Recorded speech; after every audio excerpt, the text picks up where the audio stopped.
It's time to engage, educate, and empower with Tracey Maxfield. Happy Thursday, everyone, and welcome to another episode of Engage, Educate, and Empower, the podcast which aims to highlight the social issues, life challenges, and day-to-day problems that children, teenagers, and young adults around the world are dealing with. Today, I'm really excited because I have a very special guest, Mr. Kevin Lynch of the Quell Foundation here in the USA. Kevin and I actually connected a couple of years ago on the social media site LinkedIn, and even though I follow him on all his social media sites and see what the Quell Foundation's work is, I've never had the opportunity to actually speak with him. And so today, even though he has an extremely busy schedule, I feel most honored that he's given an hour of his time to appear on this podcast. So before you meet Kevin, I'd like to just quickly read out his bio. So Kevin's career as a public servant began as a 12-year veteran of the United States Naval Submarine Force, where he worked aboard many nuclear-powered vessels. When an unfortunate injury ended his military career, Kevin chose the healthcare sector to continue his commitment to caring for and fighting for others in their time of need. After he served his country, Kevin invested more than 16 years in the private sector, advancing his career as a member of senior management teams in 3 hospital systems. He also spent an additional 5 years of his career at HCA's East Florida Division office as a member of the managed care team. That experience brought him even closer to the provider community and the challenges they face in building future talent in the mental health profession. Kevin has extensive experience in healthcare contracting, financial modeling, business optimization, and operations management. Kevin strived to create a paradigm shift in the care and treatment of people who have a mental illness, stems from the knowledge he gained and relationships he built while researching his graduate thesis, Mental Health in Massachusetts, a de facto criminal offense. His research acknowledged that the rates of suicide, opioid addiction, overdose, and incarceration directly correlates to the shortage and lack of access to mental health professionals. In 2015, Kevin created the Quell Foundation with a mission to reduce the number of suicides, overdoses, and incarcerations of people with mental health issues. Kevin actually said, "I formed the Quell Foundation because I believe we have the power to change the conversations about mental health and ignite true change that will benefit people all across our country. Plus, this is even bigger than the millions suffering from a mental health condition because we must also work to assist the families and care support systems that are doing their best to help the people they love." In June 2016, Kevin was invited to speak at the White House during the Making Healthcare Better series on mental health. His participation as a member of Panel 2, Deepening the Conversation on Mental Health, catapulted the Quell Foundation into the national spotlight. And most recently, Kevin delivered the commencement address to the Pennsylvania State University Health College of Health and Human Development. Since 2016, the foundation has distributed over $1 million to students attending nearly 400 universities and colleges in 47 different states across the country. During the current scholarship cycle, the foundation students represent 378 different post-secondary schools and 435 scholarships distributed, totaling $463,750,000. The 2019-20 scholarship cycle donates the most significant contribution amount for the foundation since its creation. Kevin holds a master's degree in healthcare policy and administration from Pennsylvania State University and a bachelor's degree in business administration from Lynn University, where he graduated summa cum laude. He is a lifetime member of the Disabled Americans Veterans and the United States Submarine Veterans Association. He lives in Falmouth, Massachusetts with his wife Karen and their dog, Camus. So we're going to have a very quick commercial break, and when we return, it will be my utmost pleasure to introduce you to Kevin Lynch. We'll be right back. Tracey Maxfield is a retired nurse with over 36 years' experience in mental health and dementia. She has spent years studying, researching, and writing on dementia care, mental illness, and bullying in teenagers. Tracey struggled with chronic depression starting in her 20s, and after years of intense workplace stress, bullying, and harassment, her chronic depression intensified. Tracey wrote her book, Escaping the Rabbit Hole: My Journey Through Depression, as a way not to only relieve her stress and anxiety, but to help her friends and family better understand depression. The book became an international guide for mental health awareness, allowing Tracey to focus her attention on helping children, teenagers, and their parents work through mental health issues and bullying. She travels all over the world to meet with schools, mental health advocates, and experts in the mental health fields. She also offers online courses to help children, teenagers, and their parents work through issues, bringing families closer and to bring awareness to bullying in society. For more information on Tracey, her mission, the show, Tracey's book, and offered courses, visit traceymaxfield.com. You can see the latest news on mental health, upcoming guests on the podcast, read Tracey's blogs and articles, and more. Plus, follow Tracey all over social media on Facebook, Twitter, Instagram, and YouTube to watch the podcasts. See her daily messages and motivation and learn about each podcast guest and experts. Plus, while you're on the website at traceymaxfield.com, be sure to sign up for the free monthly newsletter. Follow Tracey with her upcoming events, interviews, seasonal tips, and the latest articles discussing important mental health topics and issues. And when you subscribe, you'll get a free copy of Tracey's booklet, Why Our Kids Are Suffering and How We Can Help Them. Just go to traceymaxfield.com. Tracey is committed to bringing parents and their children closer, to battle bullying and bring awareness to the mental health of children. That's why Tracey is offering her online courses to any adults, parents, children, and teenagers struggling during those hard times. Sign up for the course at traceymaxfield.com. You'll receive 8 full modules, over 12 videos, resources, and support discussing mental health, mood disorders, eating disorders, behavioral disorders, social media, drugs, suicide, risks and signs, and much, much more. Plus, you'll get access to Tracey's private Facebook group for individuals going through the same thing you are. Connect with others and share ideas, support, and motivation with Tracey helping along the way. Tracey's online courses is now for a limited time available for only $158. See all information online at traceymaxfield.com, where a brighter future is possible.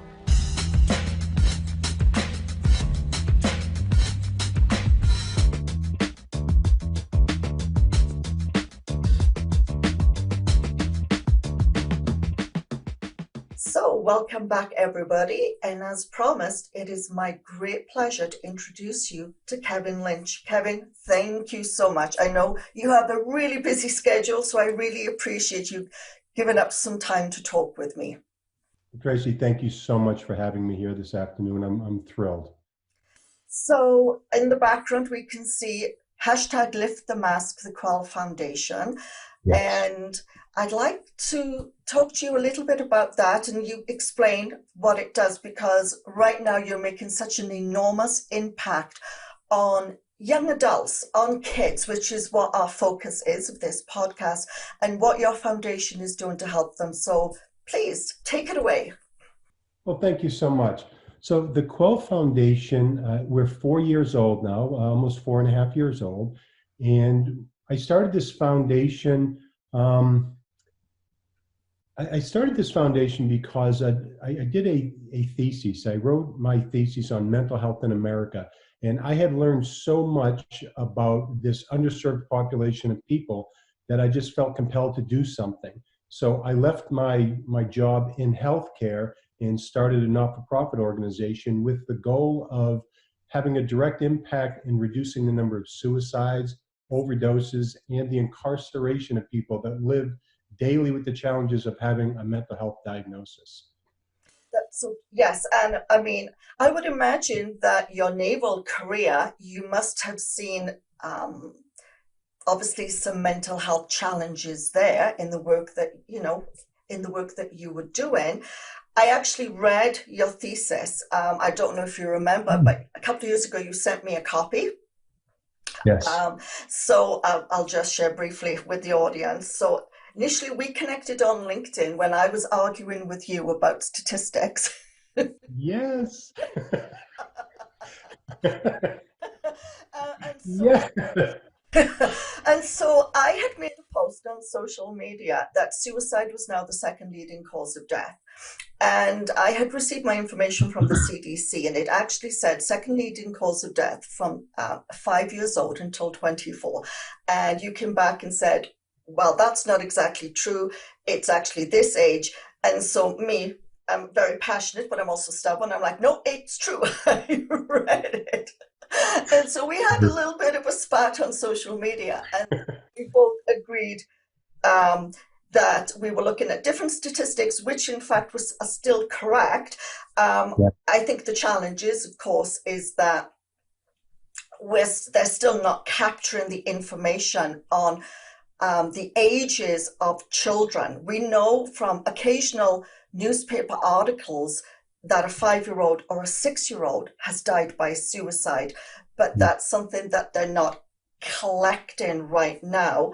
But yeah, so that's how we initially connected. And so, yes, I apologize then, and I still apologize. Not at all. I thought it was very, very educational exchange. I believe we helped each other, and it didn't take long for us to both realize that we're in the exact same space, fighting the same battle. So we joined forces, which Yes, was only to the benefit of the folks we're trying to help. absolutely, because I've said this many, many times.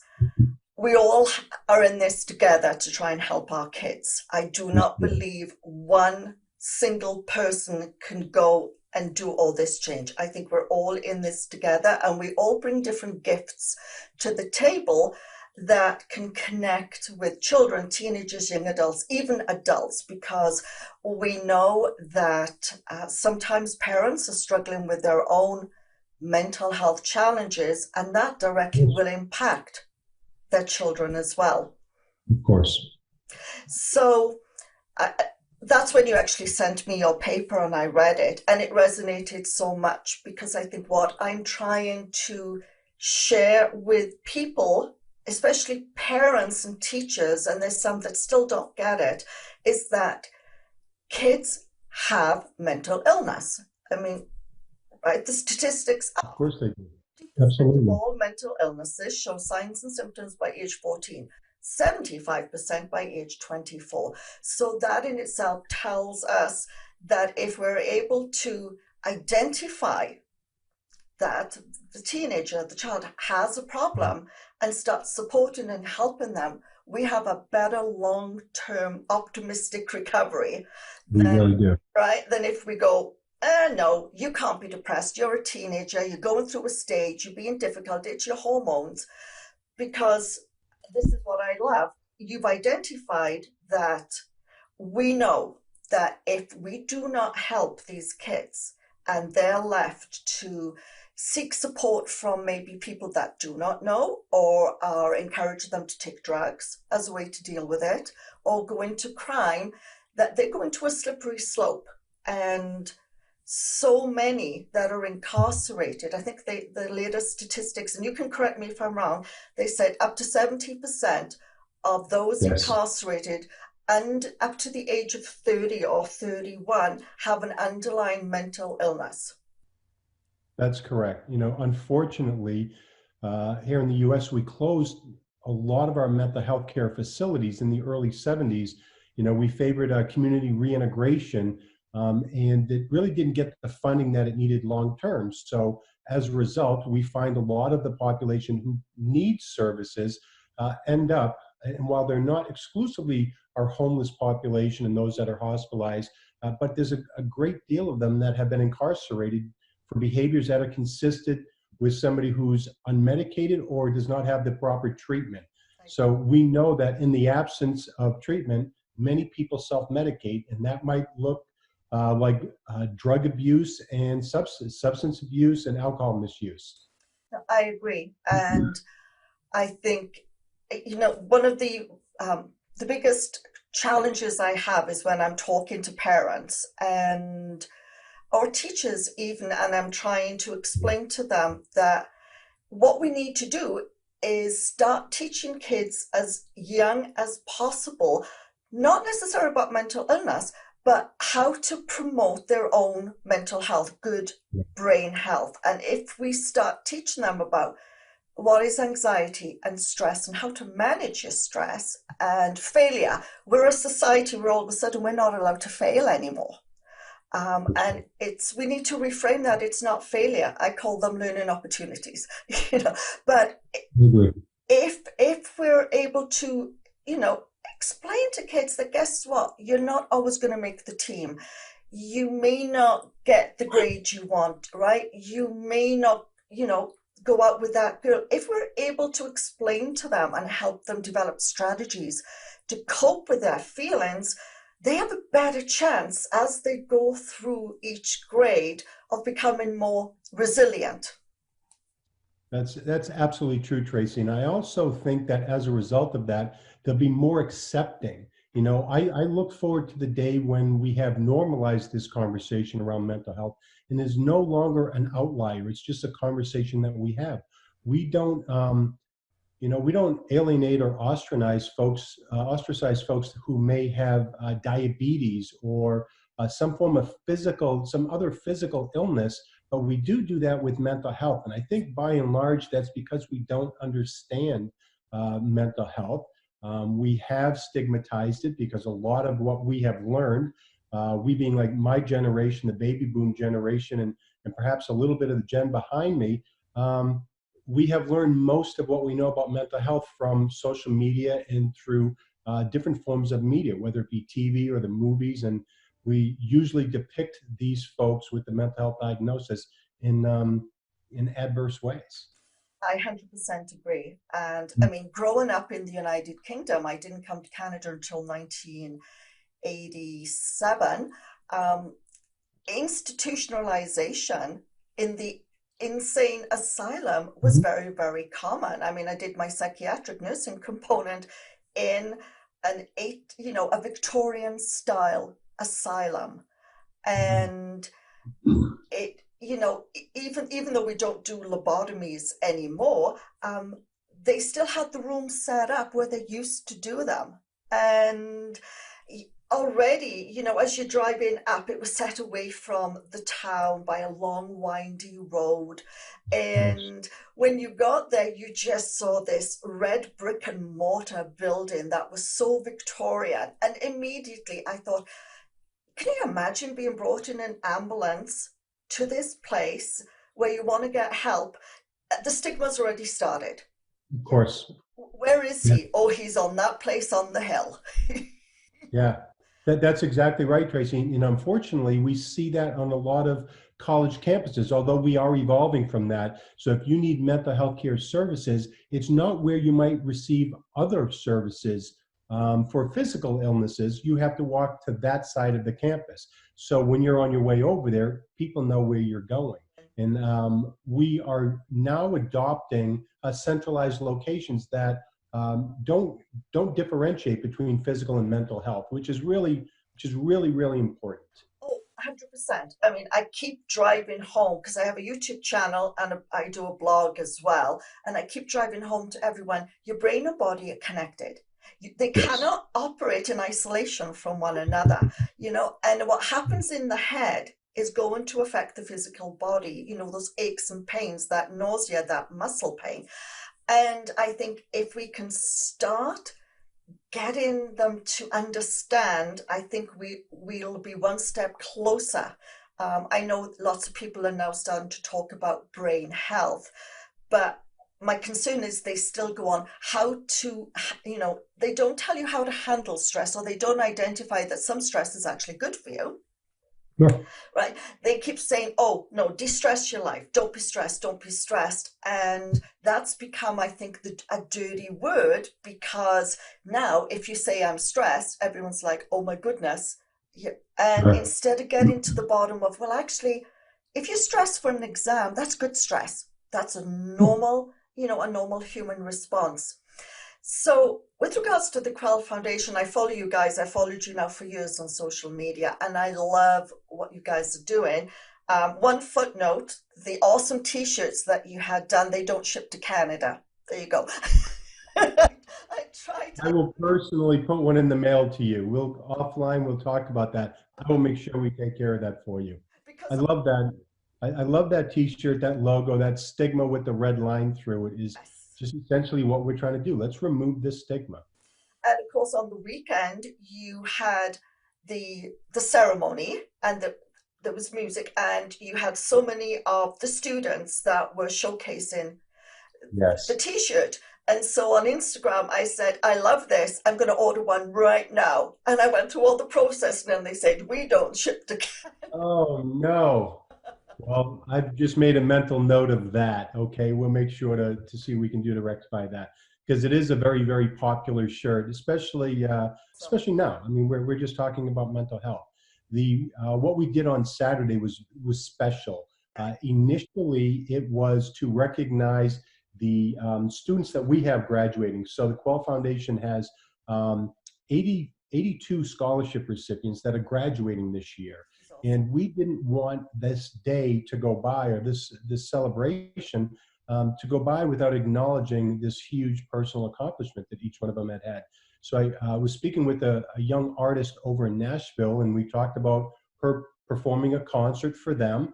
And by the end of the conversation, we said, let's see if we can just make this a music festival and celebrate the entire class of 2020, because they all feel the same way. And I went back to my team and said, hey, in 2 weeks, we're going to have a music festival and celebrate the entire graduating class of 2020. And I'm sure that it set them back in their seat, because there's only 2 weeks and we're not in the music festival business. But we were able to secure 11 bands or artists from across the United States and over in the UK, from 9 different states. And we had a concert for about 6.5 hours. And thousands of people tuned in to hear each one of these artists not only play for them and congratulate them, but acknowledge mental health in our world, in our country today, and just to make it a conversation. But it was a proud moment for us at 8:30 when we unplugged and said, we did it. And I hope people feel and recognize these students, how much we care about them and how important this achievement is to all of us. oh, that was very obvious. And I thought it was, I mean, to me, it was a huge accomplishment, because for everyone that kept tuning in, there was so much positive reinforcement and encouragement. And I love the word empowering. It was empowering.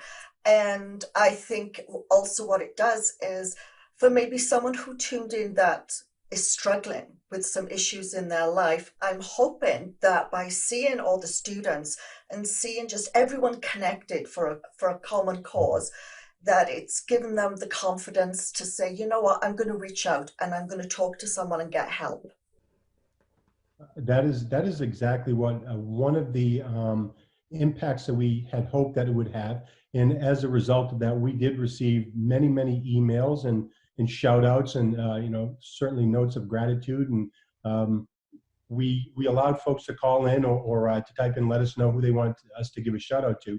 But each one of those artists was especially focused on making sure that they commented on mental health, and that either they personally, live with a diagnosis or some challenge, or they know somebody who has. So by speaking about it, we help people understand that you're certainly not alone in this. I agree. And I know, I mean, we can't help it. It's the age of social media. Of course. And as much as we try and control it, all we can do is try and help educate kids. And I use children, teenagers, young adults, maybe in a category of kids. I'm sure they don't like that. But um, eh, whilst we can teach them cybersecurity and safety and privacy, at the end of the day, parents can control to a certain degree what sites they go on, but we know that once they leave the house, if their friend has a device and has no restrictions, they can be exposed to lots of things.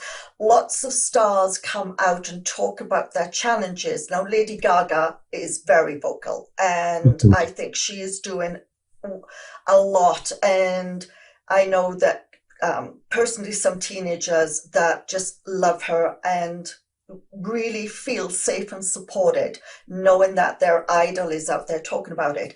Then we have a couple of other stars that casually mention, oh yes, I've had depression and I feel like this, but they time it for the release of a movie. And, all of a sudden the movie is great.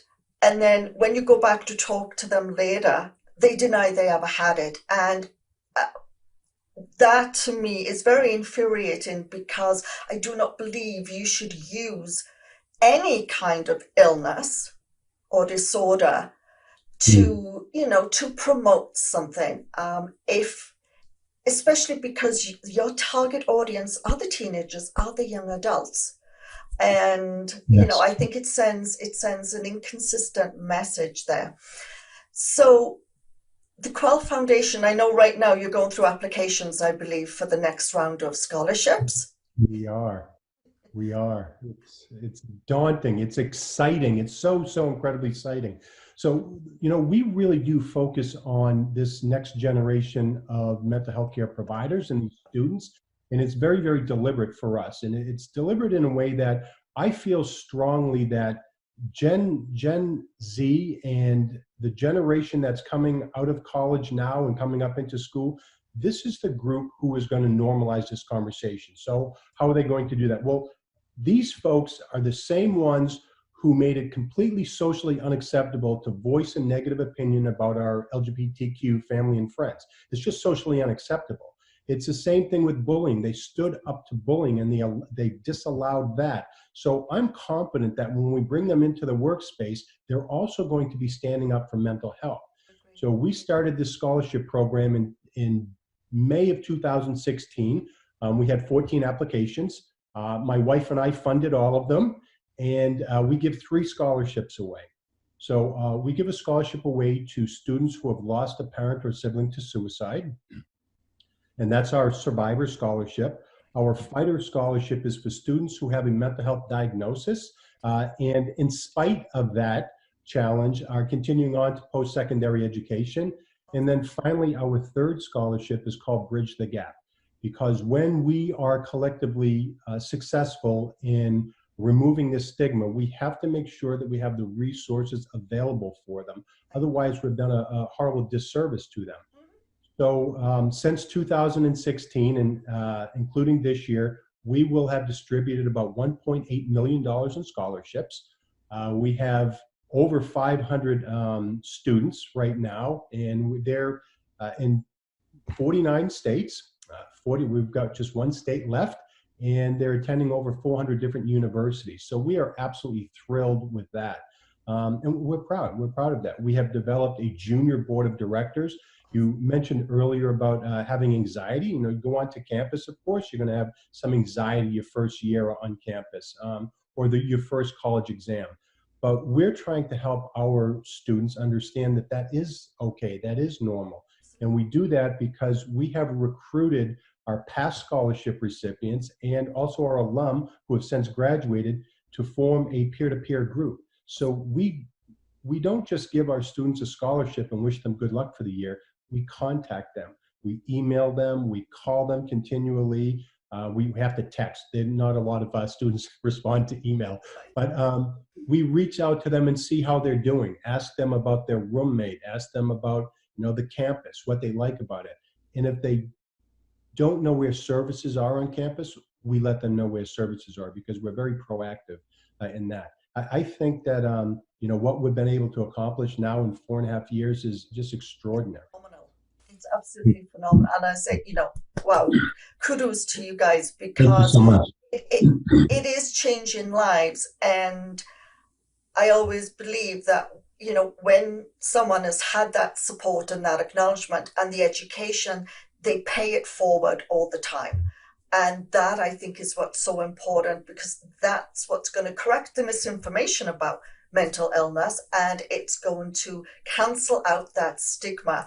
I certainly hope that I'm still here when I can see that there is no more stigma. That, when kids start school, when they go into preschool, kindergarten, that mental health conversation begins, and it Yes. continues throughout the school years, even into college and university, because as we know, and I keep trying to drill it into people, the brain doesn't stop growing in men until you're 24 to 27. It's that frontal Right. executive functioning. In women, it's 20 to 24. That's why they say we're a little bit more mature earlier. But we're giving them so many responsibilities at age 18, because legally they're now classified at age 18 or 19 as an adult. And Right. that brain is still not fully developed to a degree where, they're still taking those risks. They can still have a little bit of socially inappropriate behavior. Of Um, course. the decisions they make may not be exactly what we would like, but we blame them. But it's like, no, that your brain is not fully formed, and That's so right. they're going to have slight gaps, and yet we thrust so much responsibility and expectation on them. And I know, especially in colleges, suicide has increased there quite dramatically amongst the students, and that is Mhm. scary, because they have their future right at their fingertips, Yes. and they have the potential to be such amazing, awesome people, that are going to help all generations. And in a heartbeat, that life is snuffed out. And that, to me, that it's heartbreaking. It is. That's exactly the word. It's absolutely heartbreaking. When we read the essays that the students are submitting with their applications, it is quite difficult. Last year we had over 1,000 applications, and I personally read every one of them. It took me a fair amount of time, and that being maybe 6 to 8 weeks after the scholarship period, for me to recover from reading and being immersed in such hardship and in the heartbreaking stories that I read, but it was also very hopeful that we're there to help them and talk to them. I honestly, and my team probably picks up the phone and calls one out of every five applicants to make sure they're doing okay. And we stay in close touch with them. You mentioned the suicide rates on college campuses right now, and within this population of students. So we have a documentary called Lift the Mask, Portraits of Life with Mental Illness. That was born of me reading scholarship essays. I read so many of these, and I just wanted students to realize that they're not alone. But because, as we had spoken earlier to, the face that we normally associate with the mental health diagnosis is inconsistent with what it actually is. So I reached out to several of our scholarship applicants and asked them if they would participate in the documentary. So it's called Portraits of Life with Mental Illness. Include in that is also myself, some senior executives, college students, and actually a high school student as well. I show that film on college campuses across the country. We have screened it to probably 3,500 to 4,000 students right now. We also show it at government agencies and as well as corporate events. When we show this documentary, we give them a pre-survey. So I'm working with an epidemiologist, and we're trying to determine the efficacy of this film's ability to positively influence your perception of mental health. So we asked, there's 27 questions. It's all de-identified. We've already collected all the data, and we have a lot of the analytics back now. And I just received it on Monday or last Friday, and it really was overwhelming. Some of the questions are, would you date somebody with a mental health diagnosis? Would you allow somebody with a mental health diagnosis to babysit your child? Would you recommend them for a job? Would you rent them a room in your house? Those are pretty personal questions. And so we gave them that survey. And then after they watched this film, we sent them the survey again. And again, all de-identified, and we have a woman, Kristen Schneider, Dr. Schneider down at Penn State Hershey Medical Center, and we have evaluated the numbers right now, and there are statistically significant changes in the response rates. So it would go from, no, I would not date somebody, to, yeah, it's very likely I would, because the film puts a face to it that's incongruent with what you thought. And it's really, really special. We're thrilled with what we're doing, and we're actually working on a second documentary right now about our first responder community, because they have the sixth highest rate of suicide by profession. So that film is by them, for them. It's another group of folks that we need to help. So, absolutely, yes. So I began that with college suicide rates. So after the screening, Tracey, we have a panel discussion, and often we have members that are in the film, subjects that are in the film, sitting on our panel, and we allow them to ask any questions they want of us. Some things that may have upset them during the film, and 100% of the time, which is an incredible number, 100% of the time, we have students, faculty, and guests from the community stand up and start sharing personal stories, saying, I was diagnosed with, I live with, I attempted. And that conversation starts within an auditorium of students. And it's almost like the panelists could get up and leave, because now they're just talking to each other. And that's exactly what our goal was with this film. 1 in 12 college students, according to a report that was released by the American College Health Association in May of 2018, 1 in 12 college students has developed a suicide plan. It's not even thinking about it. They've gone so far as to develop a suicide plan. When I read that, it absolutely broke my heart to think that so many students are walking around a campus that are so upset, and so, whether it's depressed or whatever mental health diagnosis they may have, or that their situation they feel is so gloomy that they can't do anything but take their life. That's really heartbreaking. I mean, exactly what you're saying is when you get them together and they start opening up and sharing, and that's what we need to see more of. I mean, what actually got me started on this was, so I had written my book after my experience with depression in 2015 and my suicide. And what I was going through, I wrote the book because I said, I don't want anyone else to feel like they're on their own. They're on, that it's just them. And shortly after the book came out, I was asked to go to a middle school to talk to some teenagers, 15 years old, an English class. And it was because in my book, I use a lot of imagery to convey my emotions. So, I said my brain felt like an erupting volcano, and it just felt like I had pits of lava in there. The emotional pain was so overwhelming. And so she said, I'd love you to read sections out of your book, because some of them are struggling with creative writing. So I get to the class, and you can see behind me. So in my book, I have lots of illustrations, and I deliberately use them because they convey how I was feeling without using words. And so I think there's about 20 in the book. And so I'd had them enlarged for the book release party, but I took them with me. And as we were setting up the room, I started to put them behind me on the easel. And all of a sudden, the room went dead quiet. Before, they were talking to themselves and on their phones and everything. The room went so quiet. And all of a sudden, I could hear whispers. And it was one kid going to another, "That's how I feel today." And it was a picture of a little stick figure with this enormous black cloud, with hands outstretched, ready to snatch him into this dark cloud. And he goes, "That's how I feel today." And then I heard another one say, "That's how my mum says she feels." Yeah. And so I sit down and I start to read a chapter out of the book, and hands were going up everywhere. And they were like, "What can you do if you have depression? My mum has this. What can I do to help her?" And it was 1 hour of questions about mental health.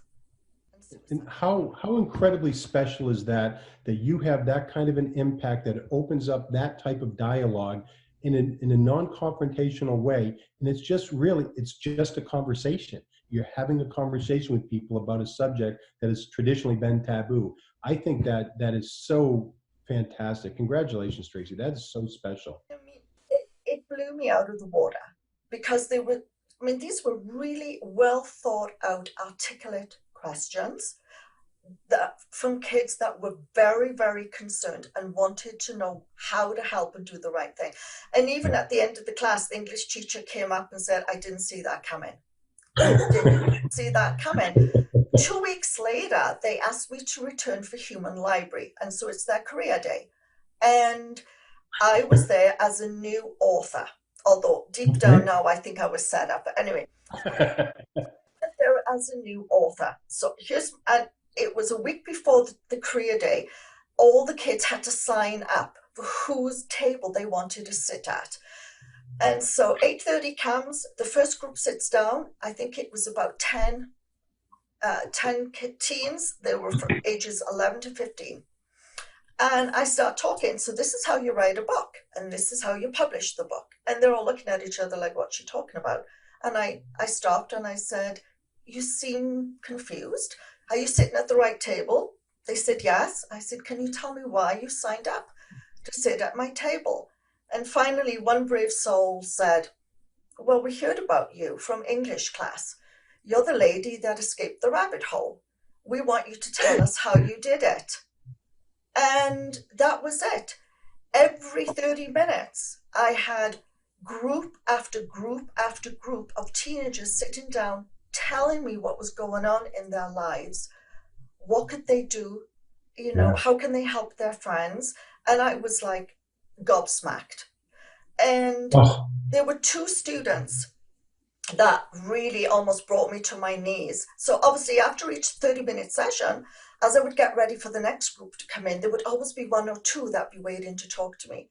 And of course, my defining moment was with two of them. A 15-year-old girl, absolutely drop dead gorgeous with long red hair, lifted up her sleeve and showed me she'd been cutting and whispered in my ear, I've just come out of hospital after my second suicide attempt, 15.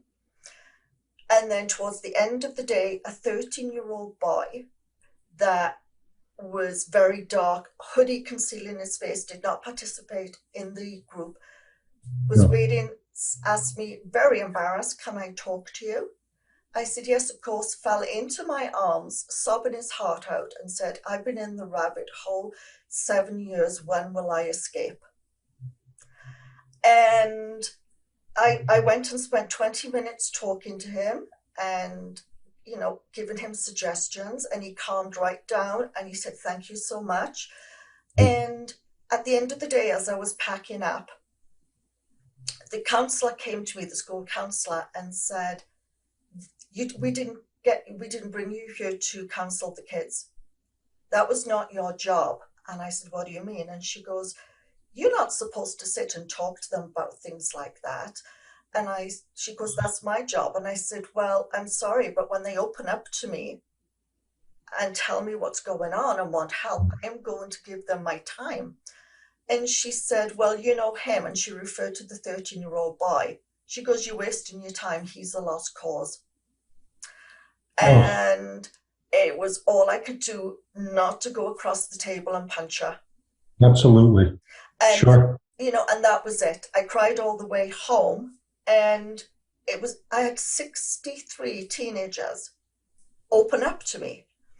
And I'm talking to a doctor friend, and I said, there must be something going on with that school. And he goes, no. He says, think about it.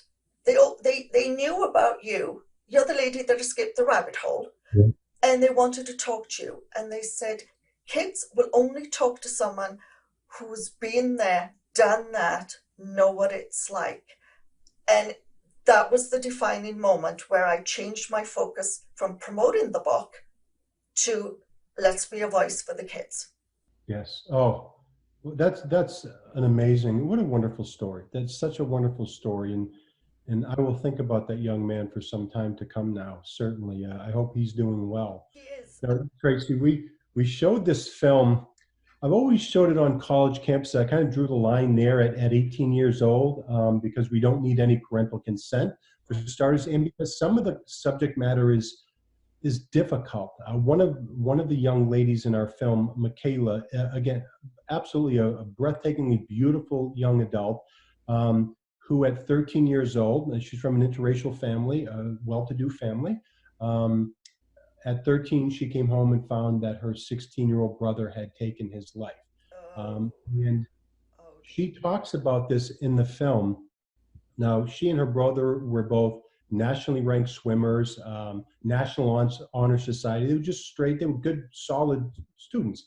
But when she called the 911 operator and there was no other resources available, she was asked if she might be able to cut him down. And when you hear that, your heart breaks every time, because this is a 13-year-old girl. She grabbed a pair of pliers, and as she says, what do I know? I'm a 13-year-old girl. So she went from trying to cut him down to looking down at his afro saying, I'm here, I'm not going to leave you. Well, what happened to Michaela over the following 6 or 7 to 8 years of her life was just horrifying. And if we judged Michaela at 18 years old, we would never have known the 13-year-old Michaela. So yes, she had several arrests. No police were called on her. She was hospitalized. She stopped swimming. But I found Michaela because of an op-ed she wrote, and she was one of our scholarship recipients. In fact, Michaela received all 3 of our scholarships. And today, that young woman is a psychiatric nurse practitioner seeing patients, and she has lived experience. So I tell you that story because it is a very difficult part of the film. And we were in North Carolina, and it was just an open invitation to the community. It was at a hospital in North Carolina. And at the end of it, we were on the panel. And when we left the room, there was a young lady up at the back, often happens, as you know. And she said, I just wanted to tell you that I really enjoyed your film. And I was kind of taken back because she was young. I said, you did? Well, thank you so much. I'm glad that you enjoyed it. How old are you? She said, oh, I'm 13 years old. I go, okay, what did you like about the film? And she said, I liked Dennis and Liz because they sat on a park bench talking about suicide. Dennis is Liz's son. And her mom patted her on the back and said, tell him why you liked that. She said, because now I know I don't have to kill myself. I can just talk to my mom. And that still catches me because I'm listening to a 13-year-old girl saying she had already attempted suicide once. And here, because of this film and watching Michaela and watching Dennis and Liz and all the folks in this film, she knows she doesn't have to kill herself now. She can just talk to her mom.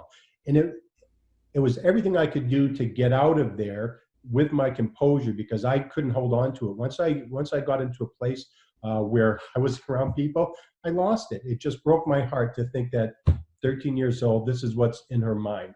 So you made impacts on people, and like I often say to the people who are in this work, we will never know the thousands and thousands of people whose lives we have impacted, and that's not important.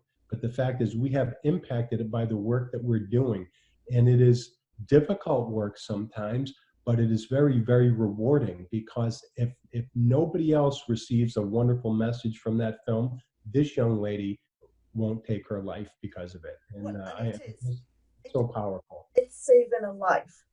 And what it's also done is that if she's talking with friends or she hears of a friend who may be in a similar situation, she knows what to say, Yes. And I think I love that.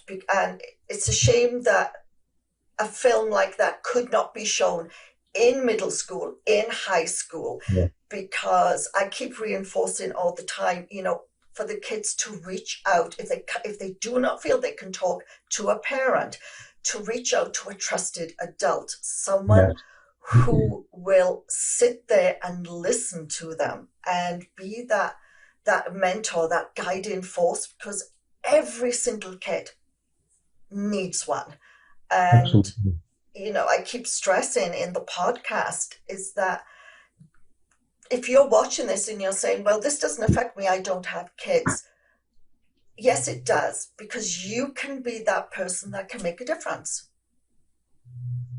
You know what I would say? You are absolutely right. And I think that because, and like yourself, I've talked to thousands and thousands of people, and I don't know that I've ever heard anybody say to me, I don't know anybody that has a mental health challenge or anybody who has lost their life to suicide. So I would say that when you open the door to that conversation, you allow other people to step through it. And I'll use myself as an example. And it was a difficult decision early on when I started the foundation, because while I wanted to help people with a mental health challenge. Uh, um, I couldn't just say, hey, this is for you people. I had to include myself. So having been, as we talked about at the top of the show, that I am a veteran. I spent over 12 years on submarines. Then I went into healthcare for 17 years. And I'm 6'4", 235 pounds. So I have a presence. Um, but when my son, which is the genesis of the entire Quell Foundation, when my son was arrested after a series of events, I really struggled. I could not see the value in waiting for tomorrow. So standing in the driveway of a home that I had bought, my wife and I had bought for my son, realized that he would never be back in that house again. Uh, I ended up calling a suicide hotline. I called the VA and I called the VA's hotline because I was in a really, really bad place. Never in my wildest dreams did I think that I would be in that position. And it doesn't matter who you know or what you have to live with. When you get to that point, it's very, very scary.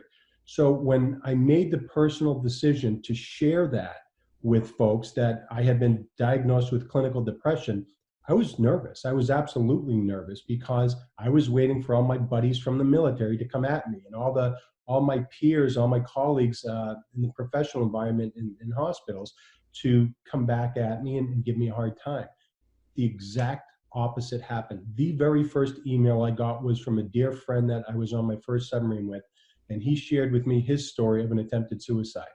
And it made everything okay. I got more support and more people sharing their stories with me because I put a face to it. And it was really special. It's still a little bit scary, but I talk about it in the film, but I talk about it about halfway through the film, and you don't see it coming. And it's something that is pretty powerful. No, I agree. And I think that is why people like us are doing the work that we're doing, because you can you can connect with, those that I always say when I've had some hate mail about what I'm doing, that's life. But when I always reach out back to them and say, can you tell me honestly that you do not know anyone who has struggled with anxiety, depression, OCD, bipolar, somebody?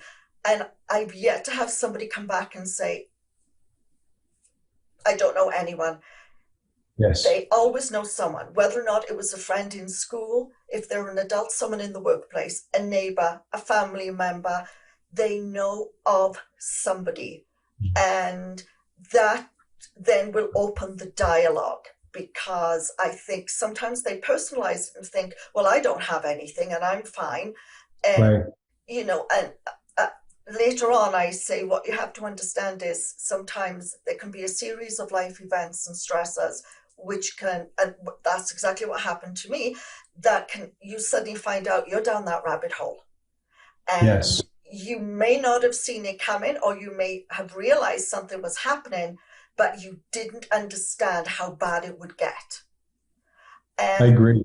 And I think that's why it's so important that we tell our stories. I mean, as I was pressing that button to publish my book, I had that, oh my goodness, how are people going to react to me? Because it's very raw. I mean, I describe in great detail the suicide and what was going on in my brain. And I thought, but that's the only way you can reach people, if you are 100% transparent. Yes. And say, I lived through this, and I'm here today to tell you it can and will get better if you're willing to.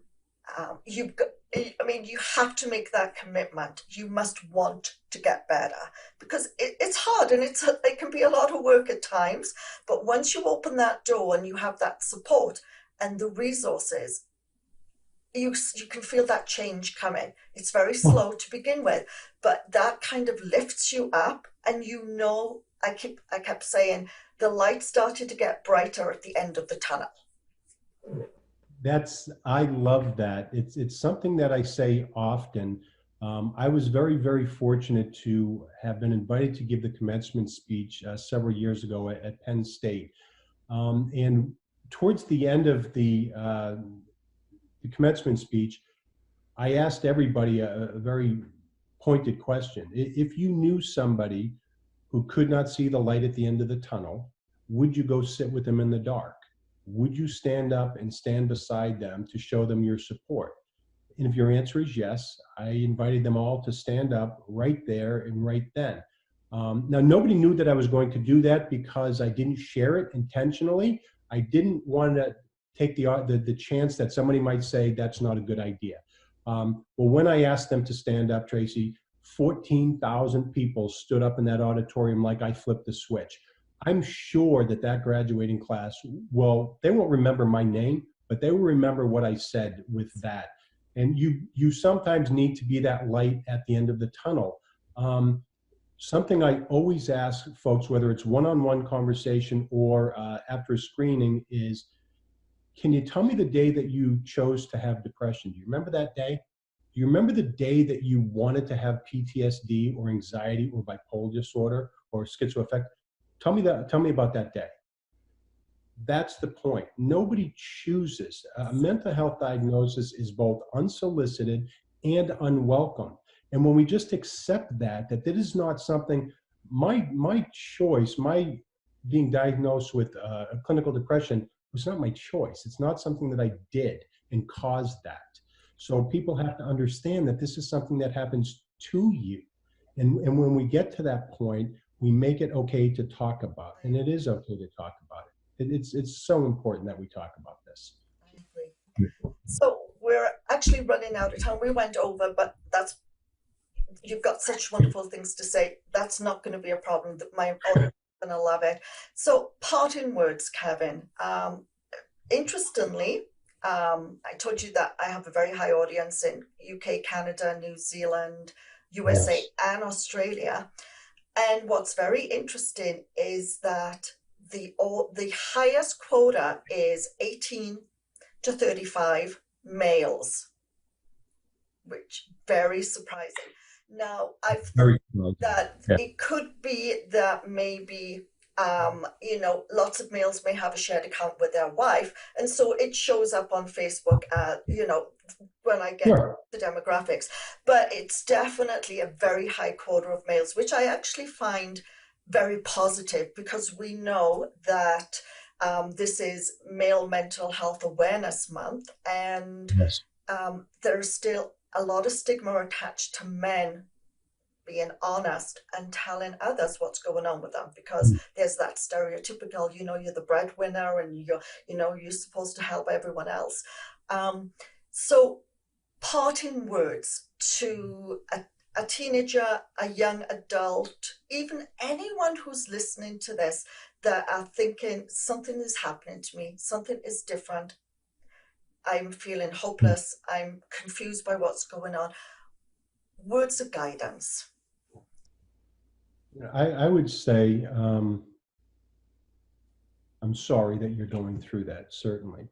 That we need to share our stories with each other. We need to open up and talk to each other about it. If you're going through something, know that you're not alone. The numbers around suicide and overdose, especially in the United States, are just horrific. 1.4 million people a year, 48,000 successful, I don't like that word, completed suicides in 2018. That's just a tremendous, tremendous number. Over 70,000 overdoses. You are not alone. So when you hear those kind of numbers, you're not alone. That there is 1 in 5 people will live or be diagnosed with some form of mental health challenge in their life. Reach out and talk to somebody. Talk to your friend, talk to your parents, send an email, tweet at one of our accounts. Just start communication going, because I know guys especially have to put on this body armor. It's like our first responders. They never get to take it off.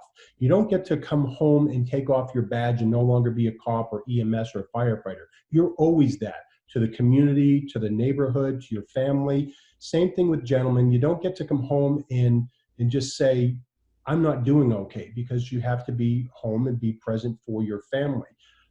It's okay to have a chink in your armor. Most of us do, and we can fix it. We can talk about it, and we can come back from this. I haven't had the need to see a therapist in many years, but the work that I'm doing is my therapy right now. It is something I feel like I'm helping other people by opening the door and allowing them to come and speak with me about it. So my contact information is available.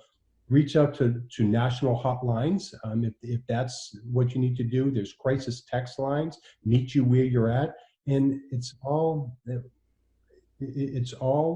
manned by folks who want to help you and who have lived experience as well. I agree. Amen. That's a beautiful end to the show. Kevin, we could talk for hours more. It's when you have a passion about something and you're with like-minded people, there is so much dialogue to share. Thank you so very much. I consider this was a blessed opportunity for me. I just love talking to you. Thank you so much. I'm so glad that our relationship went here. It could have gone sideways a year ago, but it did not. And here we are, going to make a great difference. So thank you for reaching out to me and inviting me to be part of this. And God bless you for the work that you're doing. I'm happy to support in any way I can. Thank you, and the same to you. So we're going to take a very quick commercial break, and on this break you're actually going to see information about Kevin, how to connect with the Quell Foundation, and how to connect with him, and we'll be right back. Kevin Lynch is a public speaker, a public servant, and the owner and CEO of the Quell Foundation. Kevin's a 12-year veteran of the United States Naval Submarine Force, and after serving his country, invested more than 16 years in the private sector, advancing his career as a member of the service management team at 3 different hospital systems. After working with and helping his son, who suffered from severe anxiety, depression, and suicidal tendencies, Kevin created the Quell Foundation with a mission to reduce the number of suicides, overdoses, and incarcerations of people with mental health illnesses. The following year, Kevin was invited to speak at the White House during the Making Healthcare Better series on mental health, and since then has distributed over $1 million to students attending nearly 400 universities and colleges in 47 states across the nation. Kevin's also a lifetime member of the Disabled American Veterans and the United States Submarine Veterans Association. Make sure to visit the Quell Foundation at thequellfoundation.org or on any social media at the Quell Foundation.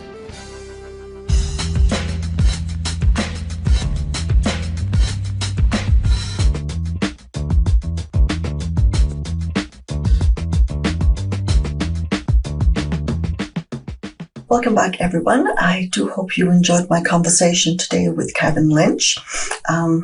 What an awesome guy doing great work. Please do check him out on social media, his website, and the Quell Foundation. They are doing amazing work. So this concludes another episode of Engage, Educate, and Empower. As always, I'd like to thank you for your continued support. I really do appreciate it. Please stay safe, stay well, and I'll join you again, same time, same place next Thursday. Take care, everybody.